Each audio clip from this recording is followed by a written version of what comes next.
கன்னி லக்னத்திற்கான முதல் தர அவயோகரா செவ்வாய் வருவார். இந்த செவ்வாய் இந்த கன்னி லக்னத்துக்கு 3 மற்றும் 8ஆம் அதிபதி ஆக வருவார். அந்த 2 ஸ்தானமுமே நல்ல ஸ்தானமாக இல்லை. அதுவும் இல்லாமல் செவ்வாயும் புதனும் உங்களுக்கு எதிர்மறையான கிரகங்கள் அப்படின்றதுனால செவ்வாய் இந்த லக்னத்துக்கு பொதுவாகவே நல்ல பலன்களை அதிகமாக செய்ய மாட்டார்.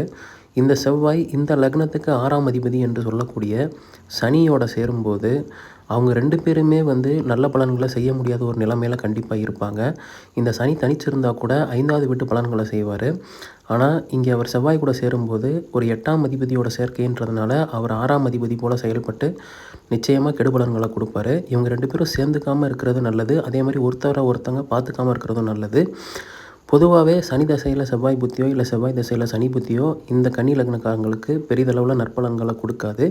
அதுக்கு காரணம் என்ன அப்படின்னு பார்த்தீங்கன்னா 6, 8 தொடர்பு அப்படின்ற வரதுனால கெடுபலன்களானது கொஞ்சம் ஜாதகருக்கு நடக்கும் அப்படிங்கிறது பொதுவான விதி.